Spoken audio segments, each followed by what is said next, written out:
Désolé pour ceux qui attendaient ma review pour l'épisode 5 de Mushoku Tensei saison 2, je suis parti en vacances ce qui explique mon incapacité de voir l'épisode. Je me rattrape tout de même en vous présentant mon point de vue tardif. Bonjour à tous, c'est Armo Sensei, envolons-nous dans l'analyse de l'épisode 5 de Mushoku Tensei saison 2.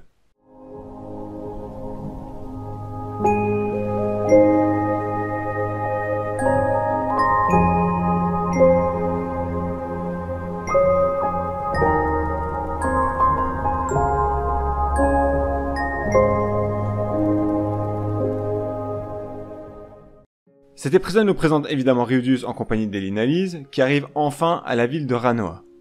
Rudeus ne perd pas de temps, il va directement à la faculté de magie pour y rencontrer Genius, l'auteur de son invitation.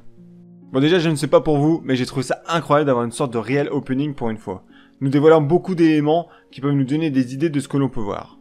La musique est toujours aussi sublime, franchement elle fait partie de mes openings préférés, tant elle me transporte dans l'univers et l'émotion des images qui nous sont présentées. On commence par nous montrer une cage ouverte avec 3 plumes à ses pieds, une rouge, une verte et enfin une violette. J'en fais personnellement 2 interprétations. La plume rouge représente bien évidemment Eris, la plume verte Sylphie et enfin la violette Roxy. Bon perso j'aurais fait une plume bleue pour Roxy donc j'ai quand même un doute sur cette analyse mais c'est tout de même la première chose qui me vient à l'esprit. La cage ouverte pour moi peut signifier qu'elles sont libres de Rudeus, c'est-à-dire qu'elles n'ont plus de lien avec lui, ou au contraire que Rudeus lui-même n'est plus attaché à l'une d'entre elles. Pour le moment je précise bien. Il ne fait pas l'ombre d'un doute que lorsqu'il croisera l'une d'entre elles, les sentiments de Rudeus remonteront à la surface. Par contre, le passage qui suit juste après la silhouette d'une femme allongée sur le lit me fait bizarrement penser à Eris. Certes, la silhouette possède de longs cheveux, mais lorsqu'Eris a quitté Rudeus, elle possédait les cheveux longs. Il ne l'a jamais vu les cheveux courts. Ce sentiment m'est encore plus renforcé lorsque je vois une main montrant de la tendresse pour la femme allongée sur le lit. Et encore plus lorsqu'il lui serre la main faisant apparaître des pétales de fleurs rouges, faisant référence évidemment à la couleur des cheveux d'Eris. Alors attention, ça ne nous dit pas grand chose sur le futur de notre personnage Rudeus, mais il est intéressant je trouve de voir à quel point les animateurs du studio Bind cachent subtilement des éléments. Malgré le temps qui passe, Rudeus pense toujours à notre fameuse Eris, même si on nous le montre plus trop. En plus Rudeus se trouve allongé sur le lit, l'endroit exact où Eris l'a abandonné à son triste sort, pauvre Rudeus. Après ce bref passage un poil mélancolique, nous le voyons se diriger vers la faculté de magie de Ranoa, où un oiseau scintillant de magie passe à côté de lui et remémore des passages importants qu'a vécu notre cher héros depuis son départ de la région de Fitoa. On y voit la guilde de Teuzol, celle de Kuntoraro, et là aussi regardez, un petit oiseau rouge, ce n'est pas forcément un hasard de le voir ici.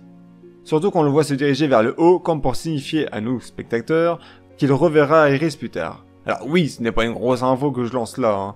Je le sais bien les amis, mais encore une fois c'est juste pour vous faire une interprétation des éléments qu'on nous présente lors de cet opening.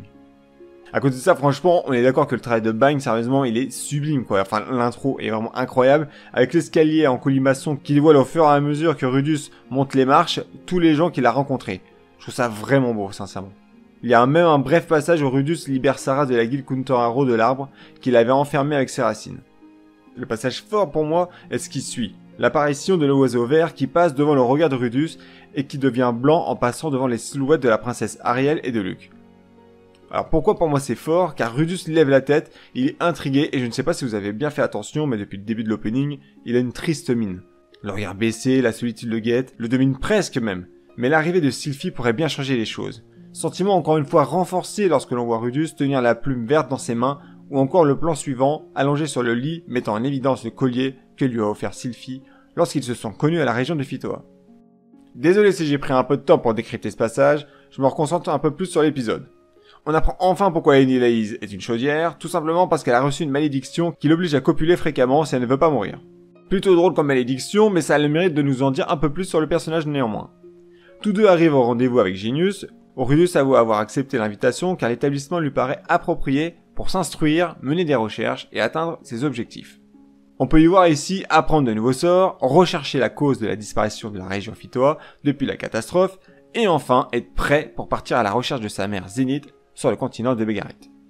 On en apprend davantage sur l'établissement de Ranoa car contrairement aux autres écoles de magie, elle propose des cours dans divers domaines comme la médecine, les malédictions ou encore l'herboristerie avec la préparation d'antidotes. Ça peut présager une panoplie supplémentaire à notre cher Rudeus qui ne dispose pas de connaissances dans ces domaines-là, ou certes très peu, par exemple dans le domaine du soin. Connaissant sa capacité d'adaptation et d'apprentissage rapide, il pourrait bien devenir beaucoup plus puissant en passant du temps au sein de cette faculté. Genius veut avant tout une petite démonstration des talents de Rudeus, il veut voir s'il est réellement capable de lancer des sorts sans incanter, tout comme l'un des mages qui est présent au sein de la faculté, qui n'est autre d'ailleurs que Fitz alias Sylphie. Alors c'est marrant car cette dernière ne va pas donner sa véritable identité, malgré la présentation de Rudeus, ça m'a beaucoup surpris sur le coup, je me suis dit mais pourquoi elle ne saute pas de joie en fait? Je comprends pas là. Puis après réflexion je me suis dit que c'était peut-être pour préserver son anonymat. Il est vrai que Sylphie s'appelle maintenant Fitz et ce n'est pas pour rien, car elle veut passer pour un garçon, elle cache sa véritable identité. Il y a tout de même lorsqu'elle déploie sa baguette que Rudeus a un temps d'étonnement, car c'est lui qui a offert la baguette à Sylphie avant de partir.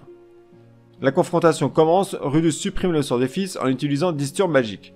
Sort qu'il a dû apprendre d'ailleurs par autodidacte après l'avoir subi lors de son combat face à Orsted, où il s'est fait éclater la gueule. On apprend également qu'en tant qu'auditeur libre, il a juste à passer 1 heure de vie de classe par mois. À côté de ça, il peut mener des recherches comme il souhaite, et parfois même être dispensé de certains cours, plutôt cool comme invitation. Il est convié à assister à la cérémonie de bienvenue orchestrée par la princesse Ariel, qui est la dirigeante de la fraternité des élèves de la faculté de Ranoa. Il va se rendre ensuite à sa salle de classe, où il y retrouve une vieille connaissance, Zanoba. Alors rappelez-vous, Zanoba c'est le gars qui était insupportable, qui ne pensait qu'à ses figurines et à ses statues. Il avait même troqué l'un de ses gars contre une des figurines.